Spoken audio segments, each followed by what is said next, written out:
सूजी का रसगुल्ला मैंने बनाया है। यहाँ आप देख सकते हैं कितना स्पॉन्जी और सॉफ्ट दिख रहा है। अभी मैं आगे आपको प्रोसेस बताऊंगी। बिल्कुल आसानी से बन जाता है। गैस में मैंने कढ़ाई रखा है। कढ़ाई में हम मेज़रमेंट करके दूध डालेंगे। अभी एक ही ग्लास में नाप मैंने लिया है। आप किसी भी एक जगह से नाप कर लेना। कप हो, ग्लास हो या पतीला हो।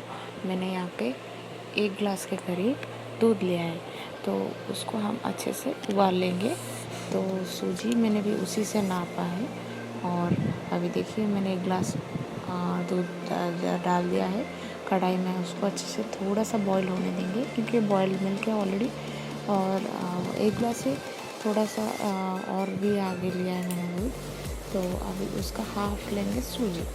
तो सूजी को अच्छे से इसमें डाल के पकाएंगे। थोड़ा उबाल आ जाएगा तभी हम उसमें सूजी डालेंगे। इसी ग्लास से मैंने सारा मेजरमेंट कर लिया है। अभी ये मैं एक पतीला ले रही हूँ, उसमें मैंने चाशनी बनाने के लिए रखा है। उसमें मैंने जितना सूजी लिया है ना, तो उतना ही मैंने चीनी लिया है चाशनी के लिए। अभी सूजी को हम डालेंगे, धीरे धीरे करके डालेंगे ताकि उसमें लम्स ना आ जाए। उसको मैं डालते हुए आपको दिखाऊंगी। और जब भी आप डालते हैं ना, तो कढ़ाई में कड़छी को अच्छे से हिला के करना चाहिए, और एकदम धीमी आंच में, नहीं तो वो नीचे लग जाएगा। और ये वाला जो रेसिपी है बहुत इजीली बन जाता है, आसानी से बन जाता है। आपको ज़्यादा कुछ मेहनत करने की ज़रूरत नहीं पड़ती। जो घर में सामान होता है ना, उसी से आप बना सकते हैं। मैंने यहाँ पे सूजी डाल दिया है। थोड़ा थोड़ा करके सूजी डालेंगे और उसको अच्छे से पका लेंगे। अभी अगर आप मेरे चैनल पे नए हैं तो प्लीज़ प्लीज़ प्लीज़ मेरे चैनल को सब्सक्राइब कर लीजिए। और अगर आपको ये वीडियो पसंद आया है तो फिर इसको लाइक, शेयर और कमेंट करना ना भूलें।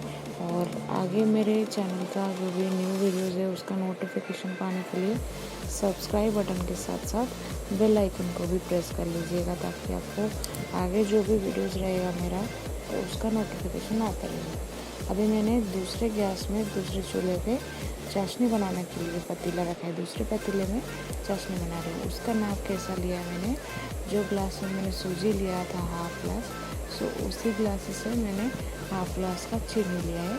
और 1.5 ग्लास के करीब मैंने पानी लिया है। उसको थोड़ा सा उबाल आने पर हम बंद कर देंगे। गाढ़ी वाली चाशनी नहीं चाहिए होती ये रसगुल्ले में। अभी देखिए सूजी अच्छे से पक गया है। अभी ये सारा दूध ऑब्जॉर्ब कर लिया है सूजी ने। अभी इसमें थोड़ा सा हम डालेंगे घी।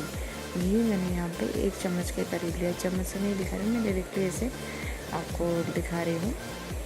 1 चम्मच ले लेंगे। अभी वो बन गया अच्छे से, तो प्लेट में मैंने निकाल लिया है। और हाथ में थोड़ा सा मैंने घी लगा के इसको अच्छे से, जैसे आटा को हम करते हैं ना, गूंदते हैं ना, सॉरी आटा गूंदते हैं ना, तो उस तरीके से हम करेंगे। एकदम नरम वाला जब होगा तब नहीं, सॉरी एकदम ठंडा हो जाएगा तब नहीं करेंगे, और एकदम गर्म होगा तभी भी नहीं करेंगे। थोड़ा सा गर्म होगा, जैसे हाथ में सेक सकते हैं हम, उस तरह के गर्म होगा ना, उसी टाइम में हम उसको अच्छे से गूंद लेंगे।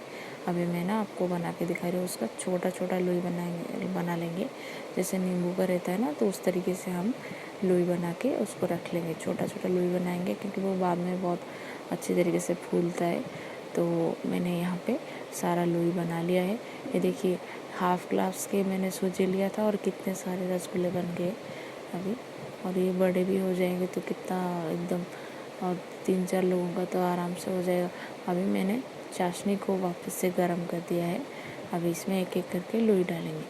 चाशनी का मैंने नाप आपको बताया था, तो थोड़ा सा वो जब बॉईल हो गया था ना, तभी मैंने बंद कर दिया था। अभी मैंने वापस से गैस ऑन किया है, क्योंकि ठंडा हो गया था। ऑन करने के बाद एक एक करके लोई डाल रही हूँ मैं। तो इसको है ना हम पकाएंगे 5 से 10 मिनट तक मैक्सिमम। ज़्यादा टाइम से पकाने की ज़रूरत नहीं है, क्योंकि सूजी तो ऑलरेडी हमने अच्छे से बॉईल कर लिया था। अभी इसमें 5 से 10 मिनट इसलिए बॉईल करेंगे ताकि इसका जो चाशनी है अच्छे से सूजी में आ जाए। और तो उसको है ना 5-10 मिनट के लिए इस तरह से पकाएंगे। और मैं आपको आगे दिखाऊंगी कितना सॉफ्ट और स्पंजी दिखता है वो। ये आप ज़रूर बनाइए और मुझे बताइए कि कैसे बनाए। सूजी के बाकी रेसिपीज़ जैसे कि गुलाब जामुन वगैरह भी आपको अगर पसंद है, तो फिर मैं आगे आपको वो बना के दिखाऊंगी। अभी देखिए कितना अच्छा दिख रहा है ना। आपको ऐसा लगता है कि सूजी से बना है, आपको दिखने से पता चल रहा है ये तो एकदम छेना से जैसे बनता है, जैसे दिखता है ना, वैसे ही दिख रहा है। एकदम लाजवाब टेस्ट है इसका। इसमें आप चाहे तो थोड़ा सा इलायची पाउडर डाल सकते हैं, केसर भी डाल सकते हैं। अभी मैं इसमें निकाल लिया है प्लेट में, तो आप देखिए कितना सॉफ्ट और स्पंजी दिख रहा है। प्लीज़ मेरे चैनल को सब्सक्राइब कर लीजिए। आगे इस तरह से आपको नए नए वीडियोस में देती रहूँगी। आप प्लीज़ इस चैनल को बाकी दोस्तों के साथ भी शेयर कीजिए और मेरा वीडियो को शेयर कीजिए। Thank you, bye bye, thanks for watching.